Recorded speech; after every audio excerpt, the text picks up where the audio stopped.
kasih yang memperbaharui, kasih yang melawat setiap kami. Terima kasih Tuhan, terima kasih Tuhan. Kau ku sembah selalu, ku sembah Kau dengan segenap hati.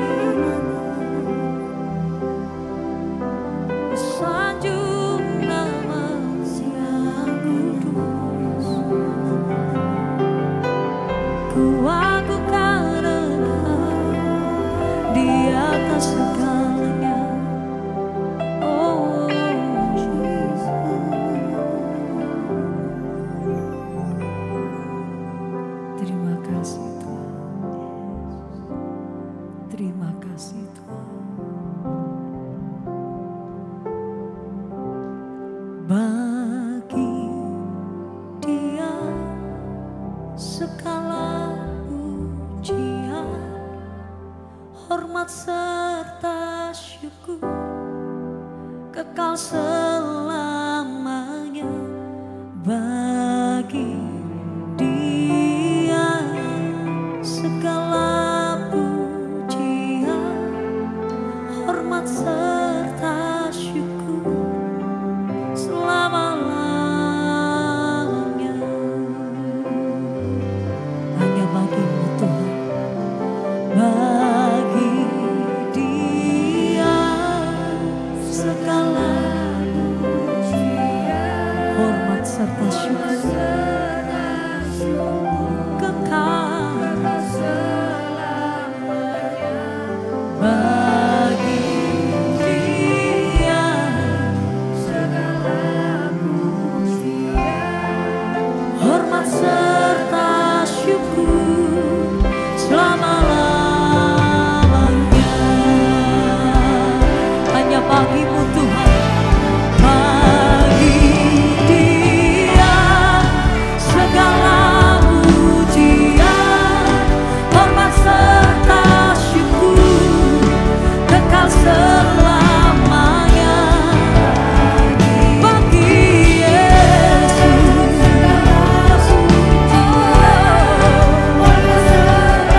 selama-lamanya.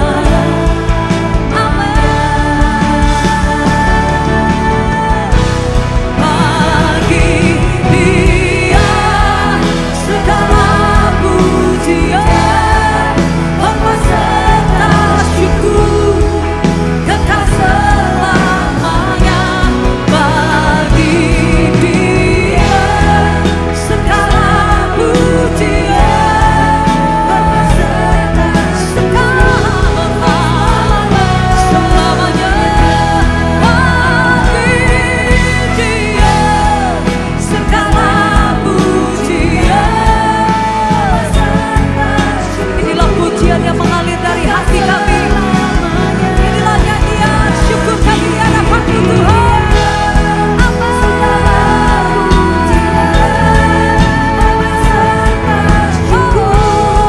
Selama-lamanya. My Lord, my Lord, my Lord. Kau yang layak, Kau yang layak. Glorify Thy name, oh glorify Thy name, glorify Thy name in all the earth. Be glorified as You are Lord. Glorify Thy name, glorify Thy name, glorify Thy name in all the earth. Yes, Lord. Jesus.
Glory, syukur, puji Tuhan. Memberkati setiap kami di tempat ini. Firman-Mu adalah kekuatan buat setiap kami. Tuhan, buat orang dunia kematian itu adalah satu kesia-siaan. Tapi di dalam Kristus kematian itu adalah untuk menyelamatkan setiap kami. Dan memberikan pengharapan. Oleh karena itu Tuhan, biarlah melalui Jumat Agung ini kami diingatkan kembali kematian Kristus di atas kayu salib. Memberikan kekuatan kepada kami. Memanggil kami yang tersesat. Sehingga kami kembali kepada jalan-jalan Tuhan. Bila firman Tuhan juga mengurapi setiap kami. Memberikan rema di dalam setiap hati kami. Sehingga kami kembali dari tempat ini. Ada satu kekuatan yang baru yang Tuhan berikan kepada setiap kami.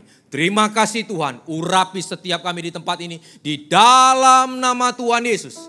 Kami sambut kebenaran firman Tuhan. Haleluya. Amin. Amin. Silakan duduk Bapak Ibu. Shalom. Saudara, hari ini adalah Jumat Agung. Kalau saudara, kenapa dikatakan Jumat Agung? Karena kematian Kristus itu hari Jumat. Sehingga tanggal bisa berubah, tapi hari tidak akan pernah berubah. Hari ketiga saudara, nanti hari Minggu, itu adalah kebangkitan Kristus. Jadi Jumat dan Minggu, kematian dan kebangkitan Kristus itu tidak akan pernah berubah harinya. Tanggal bisa berubah. Tapi kalau saudara lihat Natal, tanggal 25 itu tidak akan pernah berubah. Tapi harinya yang berubah. Apa maksudnya Pak Jumat Agung tidak pernah berubah? Karena di dalam Alkitab saudara dikatakan pada hari Jumat Yesus disalibkan. Sehingga ribuan tahun saudara itu tidak akan pernah berubah. Jikalau itu bukan kebenaran, itu bukan satu sejarah yang saudara itu benar-benar terjadi. Maka dengan sendirinya akan tergores, akan luntur dan akan hilang. Tapi nyatanya tidak. Sehingga saudara kita harus tahu bahwa kebenaran Yesus mati dan Yesus bangkit itu adalah sungguh-sungguh ada. Katakan amin. Nah hari ini saudara kita akan mengangkat satu tema bicara tentang kematiannya untuk sahabat dan keselamatan. Mari kita lihat poin pertama yaitu kematian Kristus untuk menyelamatkan kita. Di dalam 1 Petrus 2 ayatnya yang ke-24 sampai dengan ke-25. Ia sendiri telah memikul dosa kita di dalam tubuhnya di kayu salib supaya kematian Kristus di atas kayu salib. Supaya kematiannya bertujuan untuk apa? Kita yang telah mati terhadap dosa hidup untuk kebenaran. Oleh bilur-bilurnya kamu telah sembuh. Ayat 25 lebih jelas di sini saudara. Sebab dahulu kamu sesat seperti domba. Tetapi sekarang kamu telah kembali kepada gembala dan pemelihara jiwamu. Kalau saudara perhatikan baik dikatakan oleh bilur-bilurnya engkau telah sembuh. Seringkali saudara orang konotasikan bahwa kesembuhan itu bicara tentang hal jasmani. Bicara tentang hal-hal dunia, saudara. Kalau kita lihat di sini bahwa kesembuhan yang dimaksud oleh bilur-bilurnya adalah membawa kita kembali dari ketersesatan kita. Artinya kematian Yesus itu saudara tidak ada kaitnya dengan hal jasmani. Tetapi itu bicara jiwa kita, bicara rohani kita, bicara kita yang terhilang dan tersesat. Saudara luar biasa saudara. Sudah puluhan tahun bilur-bilur Yesus digunakan untuk hal jasmani. Seberapa besarnya tersesatnya kita. Bayangkan saudara. Pak, itu hanya satu ayat. Saudara nanti boleh periksa, boleh tampilkan slide. Bilur-bilur itu hanya ditulis di dalam Alkitab dengan ribuan ayat hanya 5 kali. 2 kali itu bilur-bilurnya Paulus yang ada di penjara itu bicara luka, darah. Dan 1 lagi bicara tentang nubuatan Yesus lahir ke dunia dan mati di dunia ini saudara. Dan 3 inilah yang jelas apa arti bilur itu sesungguhnya. Amsal 20 ayat yang ke-30. Bilur-bilurnya yang berdarah membersihkan apa? Kejahatan. Dan pukulan membersihkan apa? Lubuk hati nurani kita. Pertama, Yesaya 53 ayatnya yang 5 sampai dengan ke-6. Tetapi dia yang tertikam oleh karena pemberontakan kita. Dia diremukkan oleh karena kejahatan kita. Ganjarannya yang mendatangkan keselamatan bagi kita ditimpakannya kepada dia di atas kayu salib. Dan oleh bilur-bilurnya kita menjadi sembuh. Sembuh dari apa? Kita sekalian yang sesat seperti domba. Masing-masing kita mengambil jalannya sendiri. Tetapi Tuhan telah menimpakan kepadanya kejahatan kita sekalian. 1 Petrus 2, 24, 25 tadi kita sudah baca. Tidak ada satu ayat pun yang mengatakan bilur-bilur Yesus untuk kesembuhan jasmani. Tapi puluhan tahun saudara, orang begitu sakit oleh bilur-bilurnya engkau disembuhkan. Bicara jasmani. Begitu saudara orang kekurangan atau orang bicara ekonomi, oleh bilur-bilurnya engkau disembuhkan, dipulihkan. Bicara jasmani, hanya ada kata sembuh saja langsung dikaitkan, dikonotasikan dengan hal-hal jasmani. Betapa tersesatnya kita saudara. Makanya kita harus tahu kalau kita kembali dalam 1 Petrus tadi bahwa Yesus mati. Bilur-bilurnya untuk apa? Untuk dosa, kejahatan, dan kesalahan kita. Yesus saudara menjadi juru selamat itu bukan tidak ada dasar. Bukan saudara serta-merta orang menginginkan dia menjadi juru selamat. Bukan manusia saudara yang jadi atau menjadikan dia Tuhan. Itu mustahil. Kalau manusia mau menjadi Tuhan atau menjadikan Yesus Tuhan, itu nggak mungkin. Tapi kalau Tuhan mau menjadi dan menjadikan dirinya manusia, itu sangat mungkin sekali. Dan itulah tujuannya dia ke dunia, untuk diselamatkan, untuk dikorbankan. Untuk apa? Untuk menyelamatkan kita. Jadi Yesus saudara kalau dikatakan juru selamat bukan berarti dia tidak berdasar. Ada kebenarannya. Bukan saudara nanti sama saya, Pak, saya ini juru selamat. Mohon maaf ya, dari Surabaya. Saya juru selamat, Pak, dari Purwokerto. Saya juru selamat, Pak, dari Amerika. Gak bisa saudara orang tiba-tiba mengklaim dirinya itu juru selamat tanpa ada dasar kebenaran. Loh Pak, dasar kebenarannya apa? Yesus sendiri mengatakan begini, dosamu sudah diampuni. Ahli Taurat katakan apa? Kenapa engkau menghujat Allah? Karena dosa yang bisa mengampuni itu hanya Allah saja. Jadi waktu Yesus mengampuni dosa, dia tidak mengatakan, Bapa tolong ampuni dosanya. Lalu saudara tanya, Pak yang di atas kayu salib bagaimana? Itu bentuk bahwa dia seorang imam agung, imam besar sebagai perantara. Di mana saudara waktu dia masuk ke ruang bait Allah, ada imam besar perantara mengampuni. Itu adalah gambaran bahwa Yesus adalah juga imam. Tapi waktu dia mengampuni orang yang berdosa, waktu dia melayani, tidak ada kata atau dia berdoa kepada Bapaknya untuk mengampuni. Langsung dikatakan dosamu diampuni. Begitupun kepada penjahat yang di sampingnya. Hari ini engkau bersama dengan aku di Firdaus. Siapa yang bisa menjamin? Siapa yang bisa mengatakan hal itu? Tidak ada selain daripada Yesus. Di atas kayu salib dia juga mengatakan apa? Tetelestai. Sudah selesai. Apa yang diselesaikan? Yaitu saudara misinya ke dunia ini untuk menyelamatkan setiap umat manusia. Jadi saudara dia di atas kayu salib itu yang dia katakan sudah selesai itu bukan dia sedang menyelesaikan dosanya. Tapi sedang menyelesaikan setiap dosa salah kita. Kata tetelestai itu saudara, berasal dari kata teleo. Teleo ini saudara akan temukan di Injil yang lain yang mengatakan, yang berbunyi seperti ini. Hari ini juga kita akan pergi ke Yerusalem untuk menggenapi nubuatan para nabi. Jadi kata tetelestai itu adalah menggenapi. Yesus ada di atas kayu salib, menggenapi puluhan bahkan ratusan nubuatan tentang keselamatan.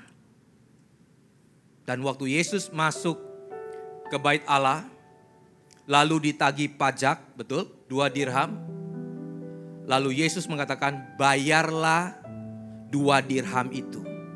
Lalu dibayar dengan 2 dirham dari mulutnya ikan. Lalu terbayarkan, yang ditulis juga dengan kata teleo. Apa maksudnya Pak, Bu? Dari kesimpulan ini kita bisa melihat bahwa Yesus telah melunasi, menggenapi, menyelesaikan setiap dosa salah manusia di atas kayu salib. Nah, hari ini saudara dan saya adalah orang-orang yang berbahagia. Salib bagi orang dunia adalah satu kebodohan, kegagalan. Tapi Yesus katakan, it is finished. Saudara, hati-hati. Yesus katakan, it is finished. Not I am finished. Kalau Yesus katakan I am finished, itu menandakan Yesus gagal. Betul ya? Di dalam bahasa Inggris saudara boleh lihat itu dikatakan it is finished. Sehingga saudara, kalau kita mengalami satu masalah, problem di dalam kehidupan kita, lalu kita katakan I am finished, artinya itu satu kegagalan, ketidakmampuan kita, keputusasaan kita. Kita tidak berhasil, makanya kita katakan I am finished. Tapi Yesus di atas kayu salib dia katakan it is finished. Dia menyelesaikan saudara. Semuanya selesai. Jadi itu bukan satu bentuk kegagalan, tapi itu adalah satu bentuk keberhasilan. Bukan bentuk satu kekalahan, tapi satu bentuk kemenangan.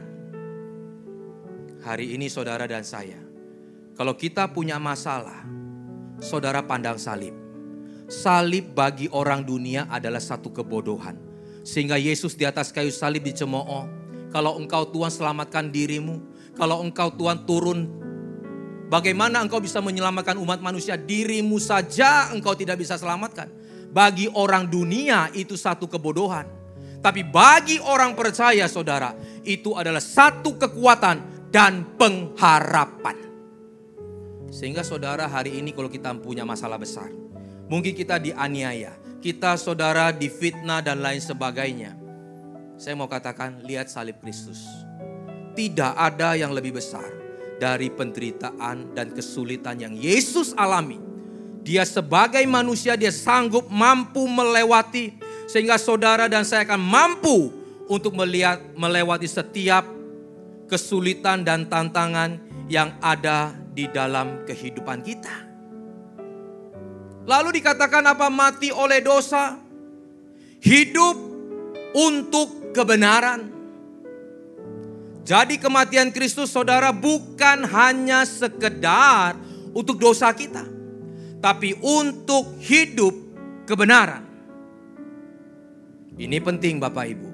Sehingga saat kita percaya Tuhan, kita bukan hanya sekedar bahwa saya percaya Yesus sebagai juru selamat. Bukan hanya percaya Yesus mati, tapi Yesus juga kita mau hidup untuk kebenaran. Untuk kebenaran apa? Kebenaran apa Pak? Saya kan sudah tahu bahwa Yesus adalah juru selamat. Tunggu dulu. Dosa itu saudara punya pengertian, satu, memang dosa yang diselamatkan tadi. Tapi yang kedua adalah saudara diselamatkan dari ketersesatan kita. Yang tadi kita sudah lihat. Kita ini seperti domba-domba yang tersesat Bapak Ibu. Dan kalau kita mau melihat hal yang lain, ayat yang lain, bahwa Tuhan sudah memilih kita dari sebelum dunia dijadikan. Jadi saudara mau tahu bahwa ada domba-domba di luar sana yang belum percaya Tuhan, yang memang Tuhan sudah persiapkan untuk kita jangkau, untuk kita layani, untuk kita doakan saudara. Dan sorry saudara, kita kadang-kadang ada di dalam gereja, tapi kita seperti domba yang tersesat. Apa maksudnya Pak? Kita tidak hidup di dalam kebenaran. Saudara tolong bedakan domba yang tersesat dengan penyesat. Kalau saudara baca di dalam Matius 7 ayatnya yang ke-21 sampai dengan ke-23. Itu penyesat, nabi-nabi palsu. Banyak orang berseru Tuhan, melakukan mujizat, melakukan kesembuhan, bernubuat, melakukan karunia-karunia. Tapi Tuhan katakan, aku tidak kenal engkau. Saudara baca di ayat 15-nya, itu bukan domba. Itu serigala berbulu domba. Itu penyesat saudara. Yang harus memang kita perangi melalui apa? Melalui ajarannya. Ada Pak ya di gereja? Ya namanya juga serigala berbulu domba, masa nggak ada di gereja? Ada di gereja saudara. Mengajarkan tentang hal duniawi, mengaitkan hal-hal saudara yang sifatnya rohani kepada duniawi, kepada jasmani, itu penyesat.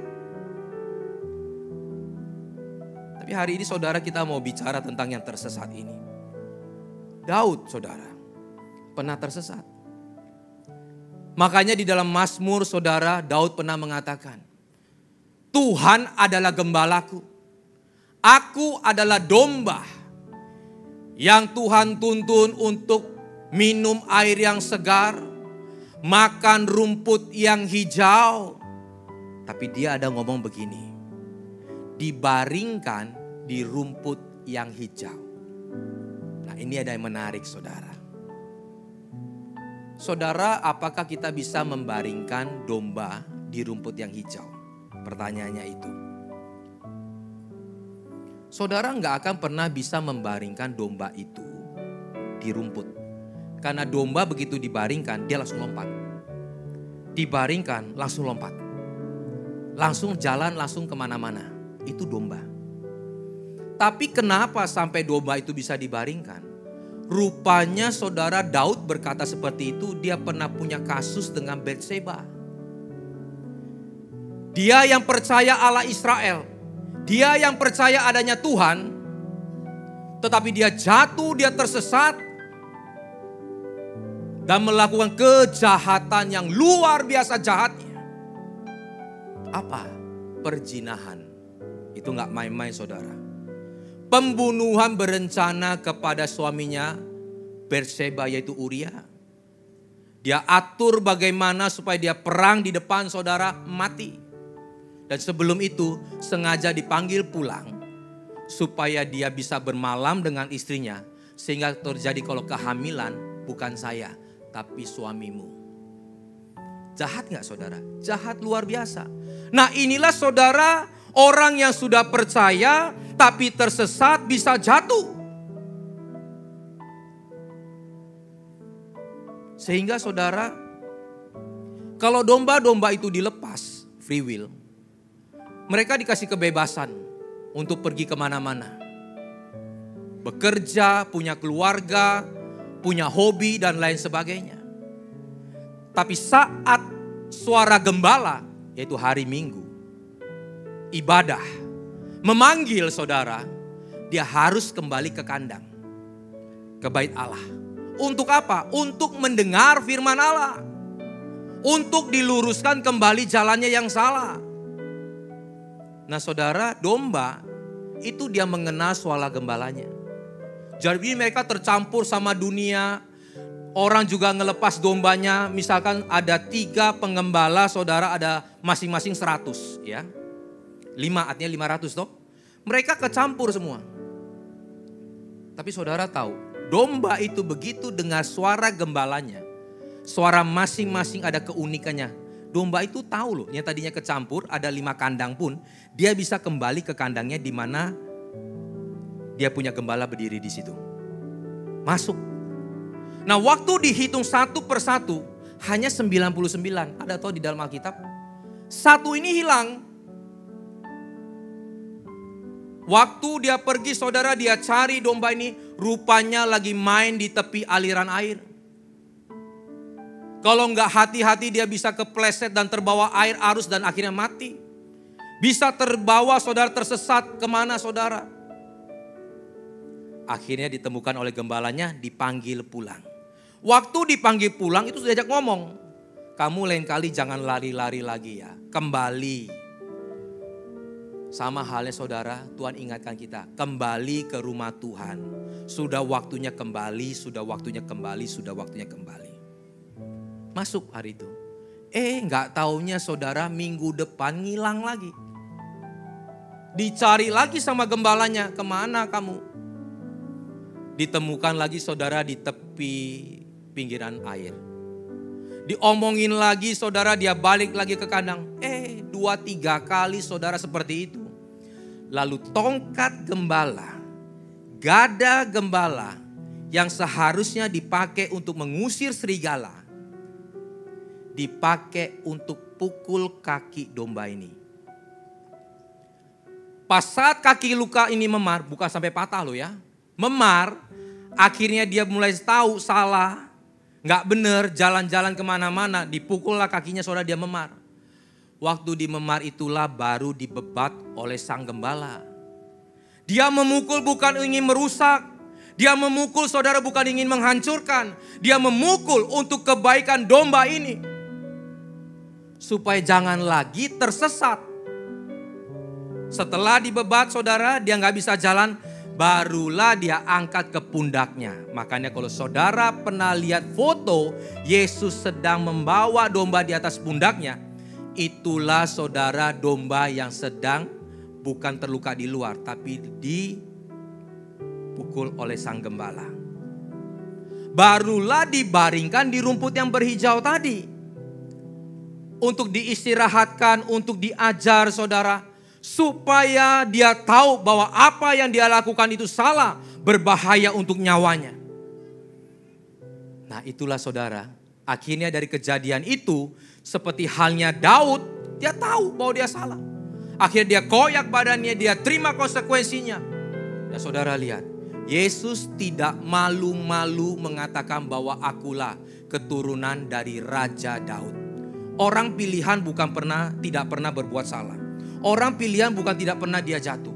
Orang pilihan kalau dia jatuh, dia mengaku kepada Tuhan. Dia kembali kepada Tuhan. Dia mau diajar, dia mau ditegur saudara. Untuk apa? Untuk kebaikannya.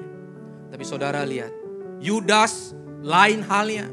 Dia setelah menjual Yesus, dia menyesal, betul dia menyesal. Tapi dia tidak kembali kepada Tuhan. Akhirnya dia mengakhiri hidupnya dengan caranya sendiri. Hari ini saudara dan saya bisa punya persoalan. Entah itu gesekan, ekonomi dan lain sebagainya. Tapi jangan sama seperti Yudas. Yang mengasihani diri sendiri, yang menyesali hidup saudara. Tapi datang kepada Tuhan, mengakui kesalahan, jadilah seperti seorang Daud. Dan akhirnya kita tahu, meskipun ada harga yang harus dia bayar, Daud dipakai Tuhan sampai akhir hidupnya. Kematian Kristus untuk menyelamatkan setiap dosa salah kita. Yang kedua adalah kematian Kristus untuk menjadikan kita sahabat. Setelah mengembalikan kita dari yang tersesat saudara, dia mau kita menjadi sahabatnya. Jadi sekali lagi bukan sekedar kita diselamatkan. Bukan sekedar kita menjadi percaya saja saudara. Memang itu pintu, memang itu dasar, memang itu awal. Tanpa itu semua tidak bisa. Jelas. Tanpa kematian saudara tidak akan pernah bisa diselamatkan. Tanpa kematian Kristus kita tidak akan pernah punya iman percaya. Harus pintunya melewati itu dulu. Tapi seringkali orang setelah lewat pintu, dia berhenti di depan pintu. Dia tidak melanjutkan apa yang harus dia kerjakan. Dan hari ini kita belajar. Di dalam Yohanes 15, ayatnya yang ke-13, kita lihat dulu.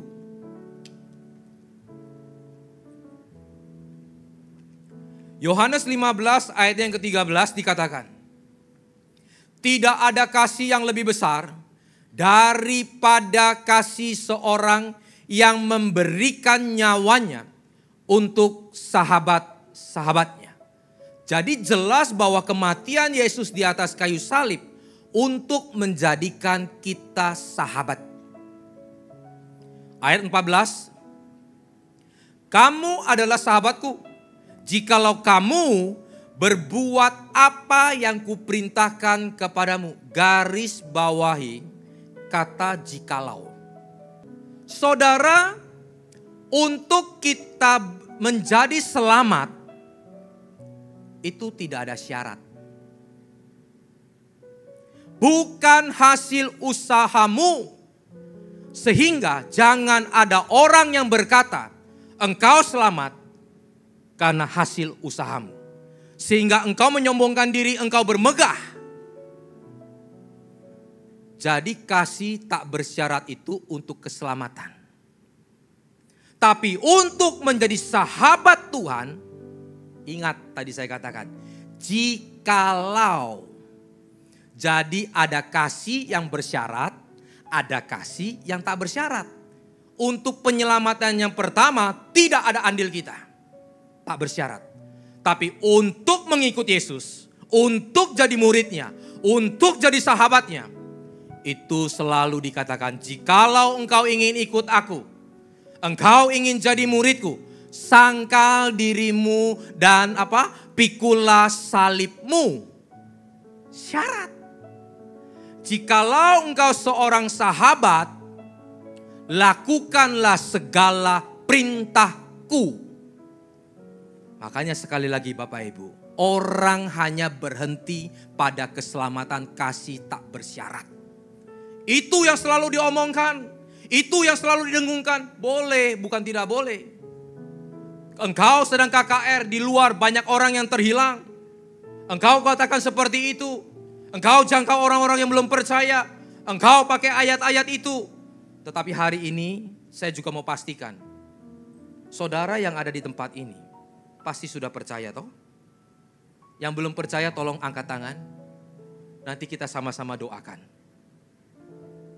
Nah, waktu kita percaya di dalam gereja itu didorong saudara dan saya untuk menjadi sahabat dan pengikut dan murid Yesus. Makanya banyak orang akhirnya salah kaprah. Dia berpikir bahwa keselamatan di gereja BES itu karena perbuatan baik. Karena hasil usahanya. Bukan. Tapi kita yakin saudara dan Bapak Ibu di tempat ini sudah percaya, sudah diselamatkan. Meskipun ada 1-2 saya nggak tahu. Itu bisa kita khotbahkan juga. Tapi rata-rata orang sudah percaya. Tapi dia berhenti sampai pada kepercayaannya. Sehingga di gereja diajarkan untuk bagaimana kita berbuah menjadi sahabat Tuhan. Seperti halnya Abraham. Yakobus 2 ayatnya yang ke-20 sampai dengan ke-23. Dikatakan apa? Hai manusia yang bebal. Betul ya? Bebal ini orang yang gak kenal? Tidak. Orang yang kalau gak kenal Yesus katakan. Maka tuntutan itu tidak kepada orang dia. Orang bebal adalah orang yang sudah tahu kebenaran tapi sengaja melakukan. Itu bebal.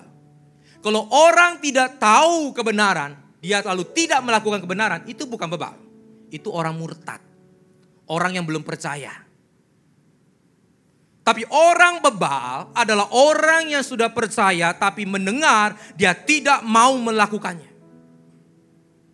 Hai orang percaya, hai manusia yang bebal. Maukah engkau mengakui sekarang? Akui. Bahwa iman tanpa perbuatan adalah iman yang kosong. Yakobus ditulis untuk orang-orang yang diaspora, yang sudah percaya. Tapi mereka di luar sana hidup semena-mena seperti hidup orang yang belum bertuhan. Yang menjadi batu sandungan. Sehingga diingatkan saudara oleh Yakobus bahwa iman tanpa perbuatan adalah kosong. Engkau sudah percaya, engkau sudah beriman. Tapi kalau tidak disertai perbuatan, itu iman yang mati. Bukankah, kasih contoh nih. Bukankah engkau lihat Abraham siapa? Bapak orang beriman Bapak Ibu. Sudah percaya. Jadi bukan untuk selamat lagi. Tapi orang yang percaya. Bapak kita dibenarkan karena perbuatan-perbuatannya. Ketika ia mempersembahkan Ishak anaknya di atas mezbah. Kamu lihat bahwa iman bekerja sama dengan perbuatan-perbuatan. Dan oleh perbuatan-perbuatan itu iman menjadi sempurna. Dengan jalan demikian genaplah nas yang mengatakan, lalu percayalah Abraham. Kok bingung Pak? Abraham bukan bapak orang beriman, sudah percaya. Nah inilah saudara orang seringkali keliru. Percaya, ada percaya yang tahap awal. Percaya yang kedua adalah selanjutnya saat kita hidup di dalam percaya kita itu. Maria, Marta, dan Lazarus adalah orang yang percaya kepada Yesus. Tapi waktu di tengah-tengah masalah, di tengah-tengah pergumulan, Yesus sengaja biarkan Lazarus mati supaya dia belajar percaya. Orang gak cukup sampai hanya percaya. Di dalam kepercayaan dia harus hidup di sana. Dia harus belajar di sana. Ditambahkan di sana imannya saudara. Supaya apa? Menjadi sahabat tadi. Bahwa iman bekerja sama dengan perbuatan-perbuatan. Dan oleh perbuatan-perbuatan itu iman menjadi sempurna. Dengan jalan demikian, genaplah nas yang mengatakan, lalu percayalah Abraham kepada Allah, maka Allah memperhitungkan hal itu kepadanya sebagai kebenaran. Karena itu Abraham disebut apa? Sahabat Allah. Saat dia taat, saat dia melakukan perintah. Jikalau engkau melakukan segala perintahku. Kalau menurut saya Bapak Ibu, Abraham ini sudah melakukan segalanya loh. Karena ini yang diminta, yang dilakukan ini adalah tahap maksimal. Dia menyerahkan anaknya yang paling dia sayangi. Anak semata wayang. Betul nggak? Apa yang lebih berharga dari anak mata semata wayang didapat di masa tua? Saya mau tanya kepada Bapak Ibu. Abraham pasti katakan ganti saya. Ganti istri saya, harta saya semua boleh ambil, tapi anak saya jangan ambil. Artinya kalau diminta anaknya yang tunggal, itu sudah klimaks ketaatan seseorang. Makanya dia dikatakan sahabat Allah. Dan waktu saudara lihat diminta anaknya, Tuhan tidak pernah mengatakan, nanti di atas gunung itu aku akan sediakan kambing domba jantan untuk menggantikan Ishak. Tidak. Tapi dia tetap taat. Seorang sahabat saudara, meskipun tidak ada apa-apa di depan, dia tetap jalan. Itu baru sahabat. Hari ini mohon maaf ya, di dunia ini gak ada teman sejati. Gak ada yang namanya soulmate. Saya sering ngomong sama anak saya, jangan pernah kamu katakan ada sahabat sejati. Tidak ada. Yang ada sahabat sejati itu hanya Allah. Kedua, pasangan kita nantinya kalau menjadi suami istri. Anak kepada orang tua pun suatu ketika dia akan keluar rumah. Makanya apakah kita tetap setia suami istri sampai akhir saudara? Sampai kakek nenek, sampai mati saudara. Yang satu mati, satu gak kuat ikut mati. Mati di dalam Tuhan gak apa-apa, mati di dalam Tuhan adalah satu kebahagiaan. Gak ada masalah. Tapi saudara lihat, orang setia itu bukan dilihat saat dia diiming-imingin. Abraham tidak dikatakan seperti itu. Saudara mau melihat teman sejati itu bukan saat kita lagi enak-enak, lagi bagus-bagus. Tidak. Saat dia lagi sulit, lagi kesulitan, lagi ada masalah. Disitulah kita baru bisa tahu dia sahabat sejati atau tidak. Tapi menurut saya, tidak ada sahabat yang lebih sejati yang mengorbankan nyawanya di atas kayu salib untuk kita. Nah hari ini saudara, saya mau menambahkan sedikit. Teman sejati kita tidak ada yang lain selain daripada istri atau suami kita. Dia yang menemani kita dari susah. Begitu kita berhasil, kita cari yang lain. Itu sudah membuktikan saudara, kalau kita sudah diberkati, kita mulai lupa sama Tuhan, lupa sama pasangan yang itu. Begitu sudah melahirkan saudara, dulu pinggangnya 32 gede ya, laki. 28. Begitu sudah melahirkan 35 saudara. Dulu 27, melahirkan jadi 40. Saudara tahu kenapa dia bisa jadi 40? Karena anak yang dilahirkan untuk keluarga. Dia bisa jadi pinggangnya 40. Jadi berbahagialah saudara. Banyak orang ingin punya anak pun gak bisa. Tapi dia bisa memberikan melalui, Tuhan memberikan melalui dia kepada kita. Kenapa kita harus tidak setia? Abraham saudara lihat, Waktu awal mula dipanggil keluar dari Ur Kasdim, itu Tuhan masih iming-imingi dia loh. Memang negeri yang dia tuju dia nggak tahu, betul. Tapi Tuhan mengatakan bahwa janji negeri yang kau tempati, engkau akan menjadi negeri yang besar. Di mana engkau ada, engkau akan diberkati. Keturunanmu akan seperti bintang di langit, pasir di laut. Masih ada janji berkat, ada jaminan. Dia pergi, dia jalan, saudara. Itu di Kejadian. Tapi saudara tahu, begitu dia jalan, dia di situ belum menjadi sahabat Allah. Dia hanya menjadi orang yang punya iman. Iman ada janji, ada di depan, ada sesuatu. Tapi begitu kasusnya Ishak, ini gak gampang-gampang saudara. Anaknya diminta dan tidak ada jaminan dan janji. Tapi toh dia tetap jalan. Barulah kenapa dia dikatakan sahabat Allah yang sejati. Hari ini kita belajar Bapak Ibu. Tetap kita percaya pemeliharaan Tuhan. Tapi meskipun Tuhan belum jawab akan bahkan tidak sekalipun. Tapi kita tetap taat dan setia. Kita menjadikan diri kita sahabat Allah. Dan percayalah seorang sahabat itu tidak akan pernah dibiarkan sahabatnya. Mari kita bangkit berdiri. Kita mau akhiri firman Tuhan. Bapa yang baik, kematian-Mu di atas kayu salib jelas menebus setiap salah dosa kami. Tapi Tuhan juga mau kita menjadi sahabat-Nya. Sehingga setiap apa yang Tuhan perintahkan, Tuhan ingatkan di dalam firman-Nya. Itu adalah firman kepada seorang sahabat-Nya. Yang untuk kita jalani, yang untuk kita lalui. Dan percayalah bahwa akhir dari semuanya itu ada sesuatu yang baik untuk kehidupan kita. Karena kita adalah seorang sahabat Tuhan. Terima kasih Bapa. Di dalam nama Tuhan Yesus, kami sudah berdoa dan mengucap syukur. Haleluya. Kami tidak lupa memberkati gereja-gereja yang ada di seluruh dunia. Bagi para hamba Tuhan sampai kepada semua umat Tuhan. Kiranya Engkau memberkati supaya mereka menjadi berkat dan berdampak. Sehingga gereja di seluruh dunia dipenuhi oleh jemaat yang mencari Tuhan dengan tulus dan takut akan Tuhan. Buat semua gereja bersatu menjadi tubuh Kristus yang utuh. Demikian juga gereja di mana kami Engkau percayakan untuk mengembalakannya. Yaitu gereja Blessing in the Spirit. Kami mau berdoa untuk setiap persembahan dari umat-Mu ya Tuhan.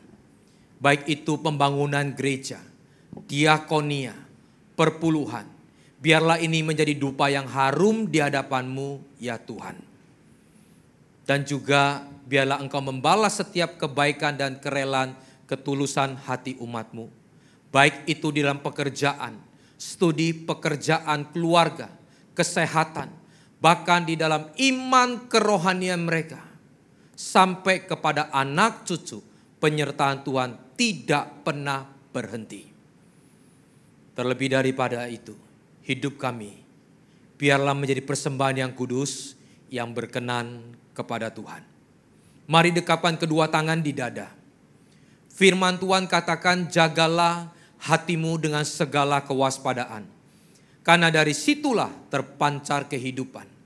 Jemaat yang dikasihi Tuhan, jadilah berkat dan terimalah berkat rahmat anugerah dari Allah Bapa di surga.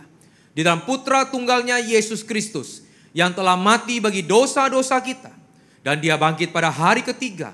Sehingga kita sembah Tuhan Allah yang hidup. Iman kita bukan kepada Tuhan yang mati.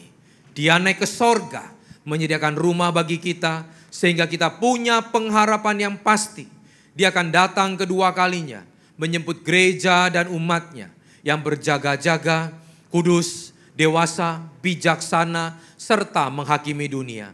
Dan di dalam persekutuan dengan rohnya yang kudus, menghibur, menguatkan, menginsafkan, dan terus membuat hati kita berkobar-kobar di dalam kasih semula, kekudusan, kebenaran, dan menjadi saksi Kristus mulai hari ini sampai kedatangan Tuhan yang kedua kali. Mari kita tutup dengan doa yang Yesus ajarkan. Bapa kami yang di surga, dikuduskanlah namamu, datanglah kerajaan-Mu, jadilah kehendak-Mu di bumi seperti di surga. Berikanlah kami pada hari ini makanan kami yang secukupnya.